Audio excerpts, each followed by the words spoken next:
And welcome to another edition of St. Paul's Letters to America. I am your host, Ray Gerard.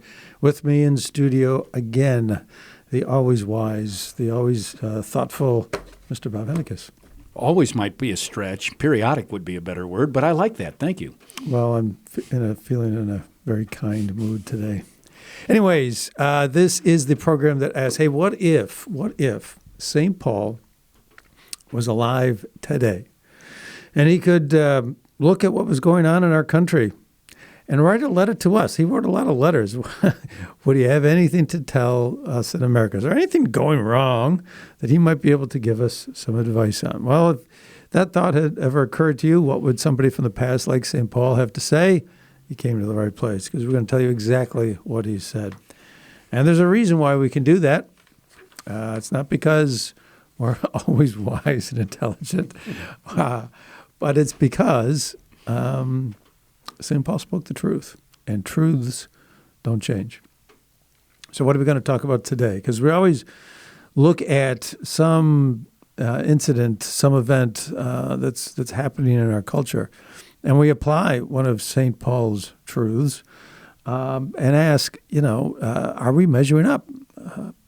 Are we following, what he would say we should do, or are we doing something different? And if we're doing something different, which is right, St. Paul, or the way we're doing it. So that's what we're about here on this program. And so today, what we're going to be talking about, what is that thing that's going on in our culture that we're going to talk about? Well, it's this. We have left Afghanistan in very hurried fashion. We had been there for some 20 years after September 11th, and as we record this program, it is September 11th, 2021. It is the 20th anniversary of that fateful day in New York City and in our nation's capital, some 20 years ago, when more than 3,000 people lost their lives in horrific, unexpected fashion.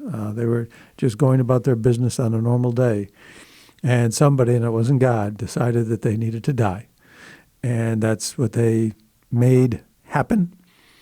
And so for 20 years after that, we've been in Afghanistan because it had been a hotbed of terrorism where terrorists had organized, had trained, and had prepared to carry out missions.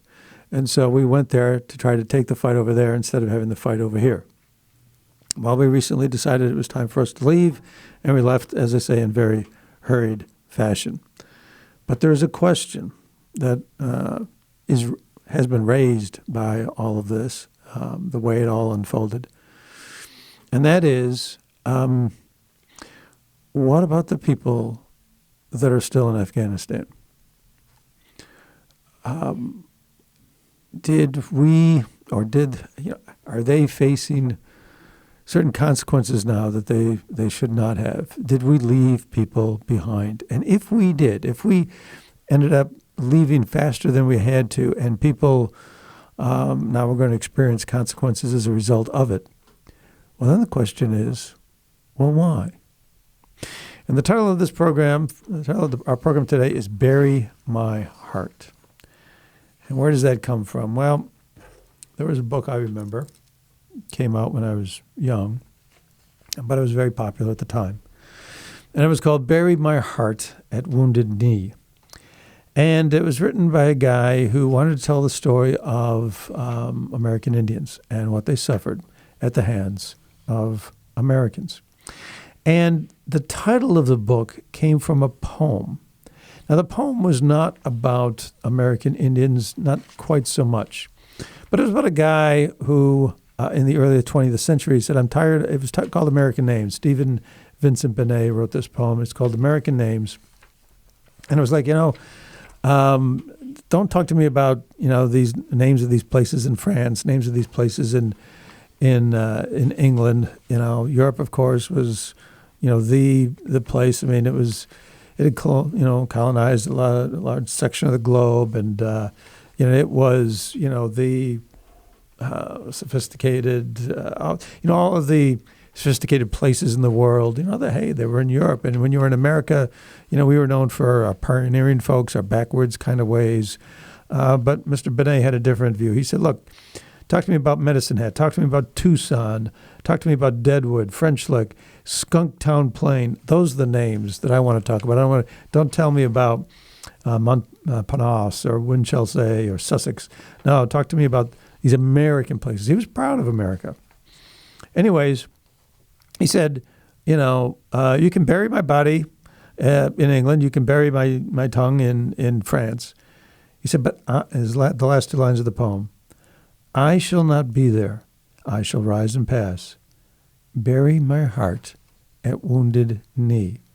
Now, because he mentioned the names as well, Medicine Hat, Deadwood, places like that, he was familiar or an aficionado or perhaps, somebody who appreciated the American West. And so a place like Wounded Knee was well known to him. It was the site of a massacre. The last time that, the U.S. Army waged an attack on Native Americans, the site of the last major attack by the U.S. Army on Native Americans, it occurred in 1890. And it was a slaughter.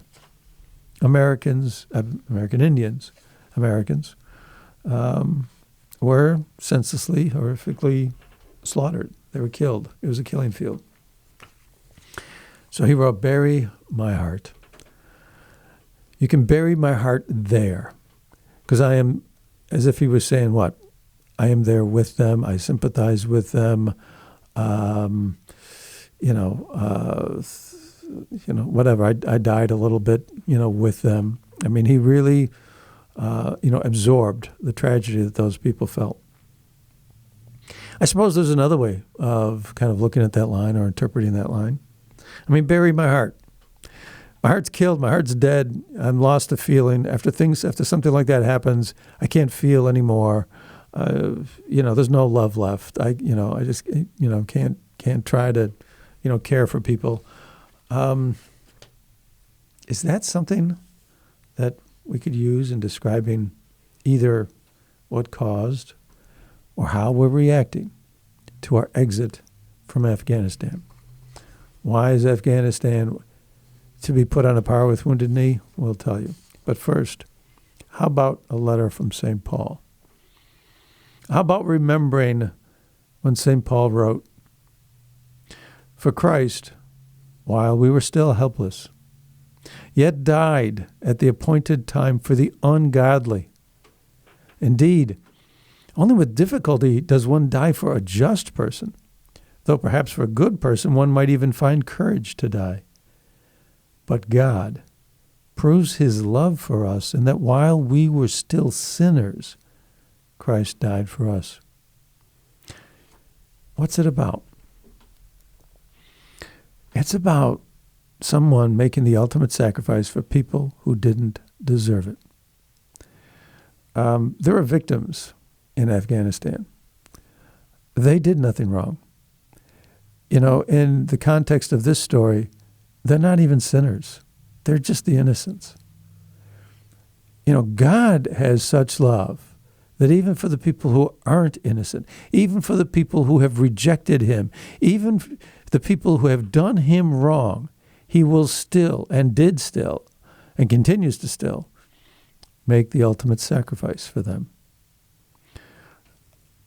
But if we left people behind that we should not have, if we turned our back on people that took a great risk for us, they were the ones who were endangering themselves with the ultimate sacrifice. I mean, a lot of these people helped us over these past 20 years. They aided the Americans. They hated Americans. They put their own lives in danger, far from being sinners. These were people that were, in effect, in a way, They're putting themselves on the line for the ultimate sacrifice. They were showing great courage. They were extending great love. Instead of rejecting us, they were showing great love for us. Maybe they had their own self-interest, but still the same. And if we turned our back on them, then we're not only failing to show the same love that God has, we're doing the opposite. We're doing the opposite. Would St. Paul tell us today in America, you're doing the opposite? Because remember now, or notice, what's the point? What's the focal point of this passage? God proves his love for us. That's the message St. Paul wants to tell us. He died, when we were separated from him by our own choosing, and he proved his love for us. That's what St. Paul wants to tell us. God loves you with such an immense passion that no matter what you do, he will still love you.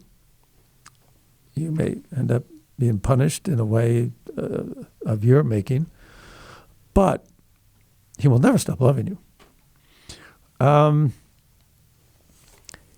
It's all about the love. It's all about the love. It's whether you have a heart. It's whether we feel for those people. Isn't that what we strive for? That we should be a compassionate society, that we shouldn't discriminate against anybody, that even the people that we look upon as the lowest, those are the people that we should elevate the highest. Those are the people that we should love the most. It should be love for everybody. And that's what the message St. Paul says. God has love for everybody, even the people that rejected him. And that's what he would want to tell us to do. You have to love everybody. Even on the cross, as he was dying, he forgave the people that were crucifying him. So he was ridiculously loving to a point where even those that were causing him the pain, the anguish, and the death, he was forgiving them. Just an amazing thing. I don't think I would be near as good or near as capable of forgiving someone who was unjustly putting me to death. That would not be my feeling as I was struggling. Yet Christ did exactly that. Just did exactly that. This is one of those times that proves St. Paul, because if we took that question that we started the program with, hey, if we're not doing what St. Paul said, and we're doing something different, who's right? Well, let's ask this question. Should we not love everyone all the time? Is not that the ultimate? Is there something that would be better than that? If we have that, you're talking about heaven on earth. So let's put it this way. You could not even believe in God at all. You could certainly not want to listen to the writings of St. Paul. You might not buy into the Catholic thing. You might not buy any of that. But if you agree with the idea that love is the way that human beings should act towards one another, then guess what? You do agree with St. Paul. And, this is one of those times where the nature of who we are, just human experience, proves that what St. Paul is saying, is consistent with what we all agree is good. And so if we're agreed on all of that, then if we're not acting in that fashion, maybe something's wrong. Well, perhaps we're not acting in that fashion. David Axelrod, who worked with Mr. Obama, President Obama, while he was vice president in the Obama administration. David Axelrod, someone who has defended Obama and Biden on many occasions, said, however, you cannot defend the execution here. This has been a disaster, and anybody with a beating heart, watching these scenes of people desperately swarming the airport, trying to get out ahead of the slaughter that they anticipate from the Taliban, it is heartbreaking. Anyone with a beating heart has to feel for this. If you've forgotten or if you haven't been paying attention to the news, there were people that were running with airplanes as they were taxiing down a runway. Why in the world would you do that? What could you possibly hope to gain? I mean, obviously, they are so emotionally distraught. They're actually chasing airplanes on foot, and some of them clung to the airplanes until they fell. I mean, you talk about the sheer desperation, the abject, completely consuming fear that these people must feel at the approaching, rule of the Taliban, that they're willing to do this. Well, then let's ask a question. If they are so fearful, and if we're supposed to love everybody else, are we supposed to feel what they feel? If we don't, do we have a heart? David Axelrod said, anybody with a beating heart. So, if that's true, were there no alternatives? Could we not have done anything different? Oh, of course we could have. They could have done so much different. These people did not have to suffer. So he said, you can't defend the execution here. He's not a Republican. He's not an opponent. This is one, and this is not, and he's not alone in this. There are lots of people who are saying the same thing.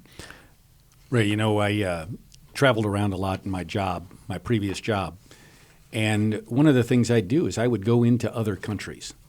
And I would go into other countries where the United States was and sanctioned and would be there, trusting that they would take care of me. Not trusting other governments, but trusting that the United States would take care of me. So I went to a place like China. Even with all that China is, the United States has a presence there. I was taken care of there. And I remember somebody asking me to go with them to North Korea. And I said, not a chance. And they said, why? And I said, well, the United States the State Department doesn't write that you can go to North Korea. In fact, it says, stay the heck out. This is not a safe place. And so I would look to see whether I, as an American citizen, would be protected, and there were systems in place to protect me in the places I would visit and go do business in. These folks felt that they were protected in Afghanistan, felt as if the United States was going to protect them, had a duty to do so, and then they were completely abandoned. I can only imagine the fear, the aggravation, all the range of things that was going on in these folks' minds to feel completely abandoned and without hope that would then cause somebody to leap onto a moving plane and without much of a chance for survival at all still try to do that. It just had to be raw emotions, just absolute fear. So we're told by the White House, the administration, that they're working with the Taliban. The Taliban's operating a recent release. So they're working with the Taliban. Taliban is operating in a business-like fashion. We're going to they're going to let the Americans out, and they're not going to prevent us and so forth. Now, the Taliban was the group that was in power in Afghanistan on 9/11 when the towers got struck. They were the ones that we ousted when we went into Afghanistan. They were a terrorist organization. So we're told now that perhaps they've changed somewhat. There's a TV station down in Dallas, and they did an interview with a local guy. And he was chairman of the board of directors for the Islamic Association of North Texas. And he said, now this is about a week before the final pullout. This is August 22nd. He said, I've been on the phone night and day with people in Kabul. This man's name is Aziz Boudry. He said, everybody is asking me for help. How can they get out of the country? A nightmare. I think I'm dreaming, he said. He goes on. 3 days ago, somebody from Arlington, Texas calls me, an Afghan immigrant. He said his brother, who had SIV, a special immigrant visa, was on his way to the airport, the Kabul airport. The Taliban put 5 bullets in him. There was one family who said, I'd rather die. Then we're going to go to the airport. I'd rather die here than go to the airport because I know the Taliban are going to kill me anyway. This is what's going on over there. And there's more stories, more stories like this. There's an 8th grader. There are 24 California students who are left behind. There's a superintendent of a school in the Sacramento area, and they had some students over there. Not sure of how that occurred, but anyways, he said one of our 8th graders said it was chaos. Apparently they were doing maybe some kind of a Zoom call or video call. He said you could see it in his eyes, anxiety and fear. That was on September 1st. This article was written September 1st. So it seems like this boy, this 8th grader, and that's the point of the story. This 8th grader and 24 California students left behind, living in fear. There's another man wrote an article in a Tampa Bay newspaper, and he grew up in Kabul. He immigrated here to the United States, but he said, he remembers the harsh cruelty that I knew growing up in Kabul during the Taliban regime. And he talks about the fact how the new government that has been announced by the Taliban, he said, quote, further breaks my heart for millions of Afghans back home. There's one of these guys, Sarayuddin Haqqani, who's been responsible for some of the most gut-wrenching, attacks in Kabul, innocent children, men, women. He's now the Minister of the Interior. He's got a $5 million bounty on his head as a terrorist. Ministry of the Interior. So he's going to be responsible for taking care of things and working in a business-like fashion. And he talks about this fellow just talks about dashed dreams. This guy Z Azizi, he lives down in St. Petersburg. Apparently, he's a real estate broker. He said the American University is the dream of many Afghan students and produced outstanding Fulbright scholars.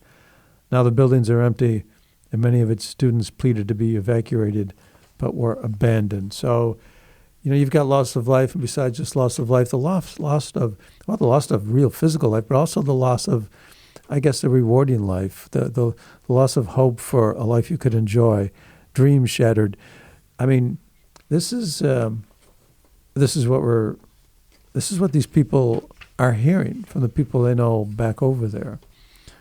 So, this isn't new, though. We knew of this.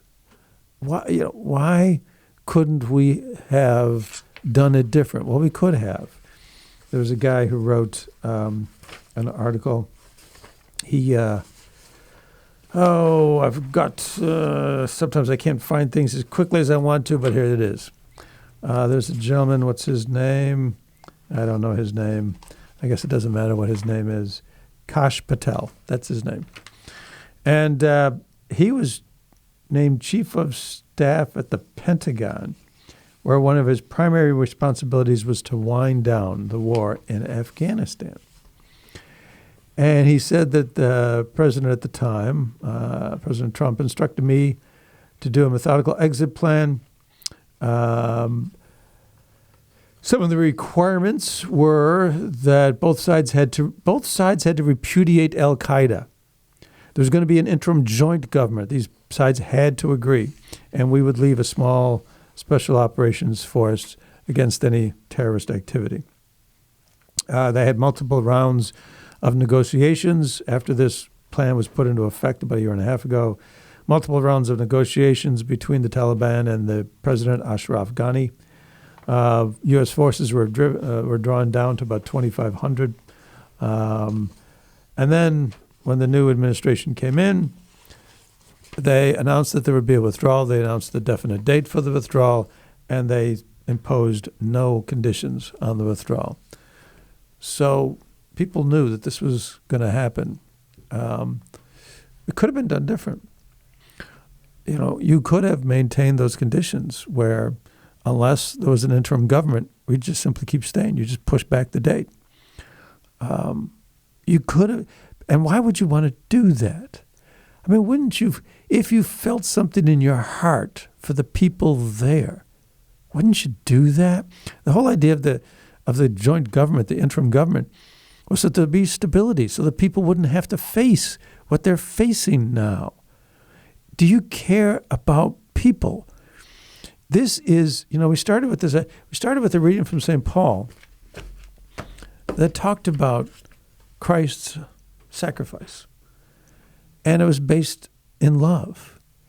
And that forms, and everything revolves around the cross. Everything in the Catholic faith, everything in the Christian world revolves around the cross. Why? Because it's the ultimate sacrifice, it's the ultimate example. And what is it an ultimate example of? It's an ultimate example of a certain kind of love. Not the romantic, passionate, man-woman kind, but of a different kind of love where, you care for the person, son, daughter, father, mother, friend, colleague, stranger on the street, whatever, where you consider them first. You put them first. Before anything you want to do, before your own wants, your own desires, you put them first. That's the Christian model. The United States for years has stood as the example of that. We stood for helping other countries obtain freedom. We didn't always do it perfectly. We didn't do it without problems. But that's what we stood for. That was the moral claim that we could make. Maybe we couldn't claim that we executed it as well as we might want to at times. But that was the claim. That was the reason for the Marshall Plan. We defeated Germany in the Second World War. The Russians took half of Germany and they subjugated it. We took half of Germany and gave them money and helped them get back on their feet and then left. We defeated Japan in the Second World War. We helped them and then left. We didn't conquer them as a territory and keep them. We could make this claim that we were trying to help other people enjoy the same kind of life that we were able to enjoy here. We cared for other people. That's what we stood for, to help other people. If this was just about us, to get us out, because we don't want to be in this war anymore, and we're going to do it so quick, we just want to bug out, and we don't care who we leave behind, we're a different country. And so the question is, what kind of a country are we becoming, and do we want to be that country? Do we want to be a country where love isn't the center of who we are, or who we at least think we are? Meghan McCain was an anti-Trump advocate, a Biden supporter. Father was Senator John McCain, a Republican, but somebody who considered Biden a colleague and a friend for decades in the Senate of the U.S. And Biden was a personal friend. She said when on August, after the president's speech, the president gave a speech on August 31st, and after that, Meghan McCain wrote, I do not recognize this man. She said 13 American soldiers are dead, most of them between the ages of 20 to 23. Yeah, there were 13 American soldiers who died trying to guard the airport in Kabul as we're affecting this evacuation from the airport. Suicide attack, if I remember right. It was a suicide attack. And she said they're dead, most of them between the ages of 20 to 23, because they were put in harm's way chaotically in the line of fire of a suicide bomber. And that's true. I mean, these people, they would let them through the gate, they'd search them. Well, what if you're searching somebody who's got a bomb on it? You're going to die. And that's what happened to 13 people. This is extremely difficult for me to say, she continues. I once thought I truly knew Joe Biden, and he helped me through pain and grief, for which I am grateful. Maybe he helped her when her father died. I don't know. This man on TV giving this speech, I do not recognize this man. God help our country. God help the Americans we have abandoned. She is feeling in her heart for the suffering that the Americans left behind are going to be going through. Well, there's their suffering. There's anyone that they're related to. There is just a phenomenal amount of pain being set up all the way across, right? There's the people in Afghanistan, and there's everyone that loved them. Since we live here in St. Louis, we had one of our folks come back home and his body came back home. And the love and the outpouring for him over in Wentzville was just tremendous because of the love that they had for him. It's just incredible to me that we could do this sort of thing, allow this sort of thing to happen, and not protect those that, my goodness, we had promised to protect. Are we on the right track, do you think, where I'm saying, Meghan McCain is feeling, dramatically in her heart for these people? Is it right to think that the president doesn't feel the same way? I'm sure he does. I'm sure he cares about these people. Anyways, this speech on August 31st that Meghan McCain was reacting to, in it the president said, "Since March, we reached out 19 times to Americans in Afghanistan with multiple warnings and offers to help them leave Afghanistan." Of course, all the way as far back as March. Now, of course, back in March, this reality of, the troops leaving as quickly as they did, it was still, it was not a certainty. As recently as like a week or so, I think before, there was an interview with George Stephanopoulos that the president said, well, we'll stay after August 31st if we have to. And so anyways, but then the president continues, after we started the evacuation 17 days ago, we did this is August 31st, after we started the evacuation 17 days ago, we did initial outreach and analysis and identified around 5,000 Americans who had earlier decided to stay but now wanted to leave. What does that mean? I remember when I heard him say that, it occurred to me that, there's only one reason for saying that. It's to partially blame them, right? It's not our fault. It's their fault. They wanted to, we had warned them, and they wanted to stay, but now they want to leave. They changed their mind. They changed their mind, and now they want to leave. Well, we'll try to help them as best we can, but, really, these people that are dying, they're partially to blame. The President of the United States, he is supposed to be the one who comes in times of trouble, times of trauma.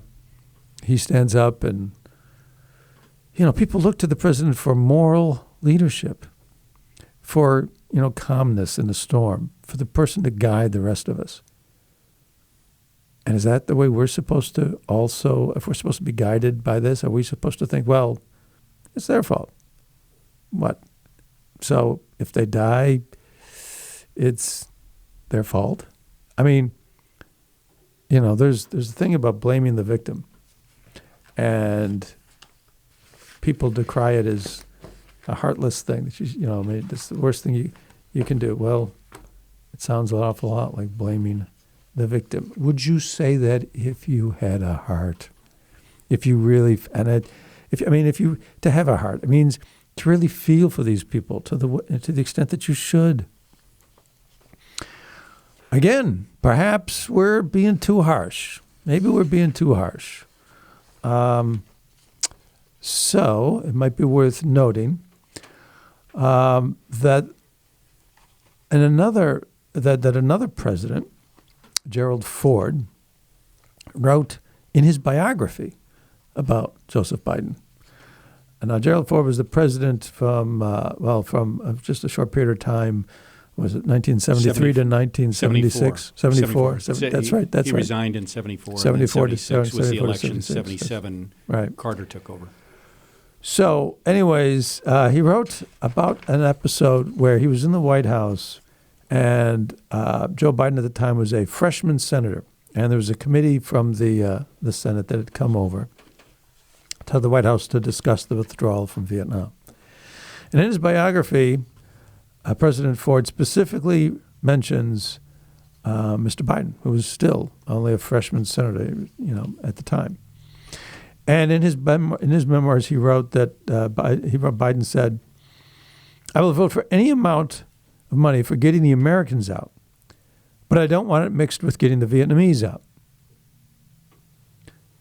Are we not supposed to love everybody?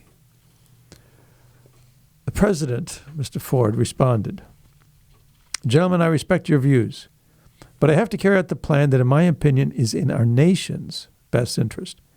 If we try to pull out right now, it'll lead to panic and chaos and will jeopardize the lives of untold Americans. Believe me, we need to buy time, even a few days." The Democrats refused. 4 days later, the President Thieu resigned, fled the country, just like President Ghani in Afghanistan. And we have now the famous videos of helicopters lifting off from the embassy in Afghanistan, in Saigon.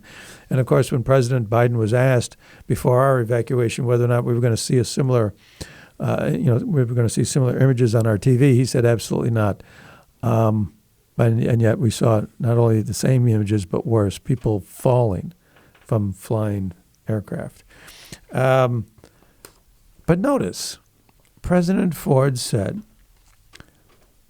that he thought a delay to, staying longer, to try to stabilize the situation, keeping the troops there longer, was in our nation's best interest.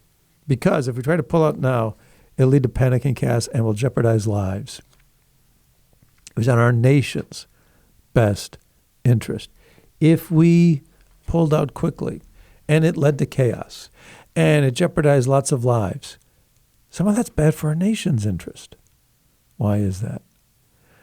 All the people, every American citizen is in our nation's. Protecting each American citizen is in our nation's interest. Our Bill of Rights is centered around the idea that one person is as important as the entire federal government. The rights of one person can be held up in a court of law to defeat the entire government of the United States of America when the government is acting in an unconstitutional fashion, when it tries to override protected individual rights. This is our nation's interest to care for people. That was the view then by a president. If we're going to continue to examine this, let's see. There was a Democratic caucus in early 1975. And Mr. Biden at this caucus said, "I may be the most immoral son of a gun in this room," as he argued against aid to Cambodia, spending money for people in Cambodia. Anyways, he said, quote, "I'm getting sick and tired of hearing about morality or moral obligation." And then in 2010, according to the diary of Richard Holbrooke, who was President Barack Obama's special representative for Afghanistan and Pakistan, according to Mr. Holbrooke's diary, when Biden was asked, then Vice President Biden was asked about American obligations to Afghanistan, like a girl in a Kabul school, Biden replied, "F that. We don't have to worry about that." A little girl in a Kabul school, an 8th grade, possibly Afghani girl who had apparently been in the U.S. and had been at a Sacramento school and was back in Afghanistan for some reason. A little 8th grade girl from Sacramento, or some little girl in a school in Vietnam, or just the moral obligation that we owe to people. Don't have to worry about that. It's about, the question, I guess, is really about caring for people. And how much do we care or not care for people? And shouldn't that be part of our national policy? If as a country, if as a nation, we lose sight of caring for people, what's the point? Well, in fact, we quite often accuse other countries of being wrong for doing exactly that, for going in and killing others, for genocide, for various reasons. We think that's horrible. We call it horrific. And it is, right? To trade off these lives, to not do what's needed to protect these folks. And in fact, the other way, to allow them to die or actually to kill them, we think is horrific, and we should think it's horrific. Here, we're saying they're just part of the sacrifice. They were in the wrong place at the wrong time. Oh, isn't that too bad? It's their own fault. Let's go ahead and let them die. Let's sacrifice them in order to pull off the plan that we want. Seems like crazy thinking. Well, it's just, would that thinking have been there? It would have been the same if we cared more for the people. I mean, isn't that what this is all about? It's about loving and caring people. That's the issue in the smallest of problems that we'll encounter from day to day. And it's true for the biggest problems of entire countries. It's the same because truths apply in all places and all times, but they also apply in all circumstances. They apply in small circumstances and they apply in big circumstances. And that's why, when St. Paul says, hey, the example of Christ in sacrificing for people that he shouldn't have, that he had no obligation to care about. He had no moral obligation to care about, and still he cared. And that's the example. And here there's people that have helped us or that are part of us. They're American citizens. And we don't need to feel a moral obligation for them? Of course you do. Of course we all do. We have a moral obligation, to take care of everybody that we can. It's just, that's why people like Meghan McCain are distraught. They're sickened. They're sickened. Now, if that isn't bad enough, what happens if you have a national policy that doesn't have that as its center? Well, then you're not if you violate that principle, if you cause people untold suffering, there are reports they're going house to house, hunting people down. It's been reported from multiple sources that, for example, there were planes. After the U.S. got out, private contractors, private organizations started to try to help get people out. And there were 6 planes that right there, I think on September 1st or right after the pullout, they had 6 planes loaded. The people were loaded onto the planes. They never took off. The people eventually had to get off those planes, and they're supposedly living in safe houses, so-called. But the Taliban is going door to door looking for them. And how do they know who to look for? Well, the reason those planes didn't take off is because they needed permission from the U.S. And so these private organizations had to turn over manifests to the State Department listing all the people on those planes. Well, the U.S. handed those manifests to the Taliban. Why? We gave them the identity of these people. It's like having a police undercover agent he's inside the mafia, and then you tell the mafia who he is. You betray that person, and then of course the mafia will turn around and kill that person. That's what the U.S. because we're trusting the Taliban is going to be good and kind and so on. But they just appointed a guy as their Minister of the Interior who is responsible for many terrorist killings of innocent people.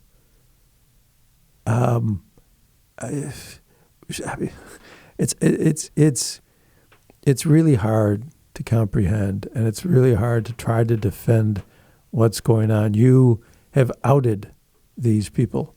You've doxed these people. And you've doxed them to people who kill without compassion, kill without reservation. That's who you've doxed them to. You haven't just doxed them to the point where they're going to suffer public ridicule. You've doxed them to the point where they're going to die. And that was our State Department. Can you help me explain why we told them not to take off? Why would we stop them from taking off? Were we afraid that they were harboring somebody that we didn't like and we didn't want to deal with that? The private organizations claim that these people have already passed through the U.S. vetting process. There's an organization called OFAC, OFAC, I believe is the spelling, and the people that were allowed on the planes all passed that initial test. And secondly, they're not flying to the U.S. They would fly to some other place, and then they would be offloaded, and then you could continue to do as much background checking as you would want on those people before you might eventually let them into the U.S., maybe not. But there'd be time to do that. Now they're off those planes in Afghanistan, hiding for their lives, and presumably to get permission for any of them to leave, we have to get permission, and we have to, get the agreement of the Taliban. So effectively, they're hostages. There are reports of hundreds of these people, close to 1,000 from these planes. Back when Iran became a big thing on the worldwide stage when Jimmy Carter was president, we had 53 American hostages held for about a little over a year, I think. Now there could be at least over 1,000. Hundreds of them American, some of them, SIV, special immigrant visa holders who have helped the U.S. A lot of them are journalists, people that have worked for Voice of America, which is an American organization. It's a branch of our federal government. A lot of them worked for another, or as a private organization, but funded, I believe, by the U.S. But American journalists, left there by the hundreds. There were urgent pleas to the White House days before the evacuation. Please, we've got to do what we need to do to get these people out, left behind. And journalists who reported, Voice of America, Radio Free Europe. The other organization was Radio Free Europe. That's part of its name. But they're not appreciated by the Taliban. The journalists regularly got death threats. Some of them have been killed already. Well, since from 2016, I think 4 of the people from this organization were killed. And to leave them behind. I mean, why would we not let them out?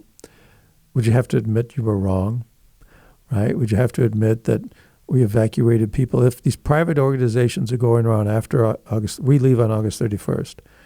And if these private organizations are then continuing to do what we couldn't do, isn't that a slap in your face? So you, refuse to let these planes, go. I mean, is it just is it all about you and making you look good? The president, according to Reuters, had a phone call. President Biden had a phone call with the president of Afghanistan, who's now fled the country. His name was Mr. Ghani. Reuters obtained a transcript of that call. Call began, and then almost immediately, President Biden said, "There's a perception around the so right away, right after the phone call starts, the perception around in parts of the world that things are not going well in terms of the fight against the Taliban." This is in July, like late July, so about 6 weeks perhaps. July 23rd, so 5 weeks before the August 31st pullout. There's a perception that things aren't going well in terms of the fight against the Taliban. And there's a need, whether it's true or not, there's a need to project a different picture. So it's all about the picture that we present. He said that basically he made comments about getting more help if you adopt this strategy, which will try to help change this perception. President Ghani responds, "Mr. President," I mean, so he's asking him, President Biden's asking him to adopt some policies which will change the perception. President Ghani was dealing with different concerns. He said, "Mr. President, we are facing a full-scale invasion composed of Taliban, full Pakistani planning and logistical support, and at least 10 to 15,000 international terrorists. Second, what is crucial is close air support. What we need at this moment is air power. If you could assign your national security advisor or the Pentagon or anyone you wish to work with us on the details So our expectation, particularly regarding your close air support, et cetera, et cetera. He said, he said, I just spoke with one of his ministers, and he said he went to negotiate with the Taliban. The Taliban showed no inclination. We can get to peace if we rebalance the military situation. We will be able to rally, but your assurance of support is going to be the key. He was pleading.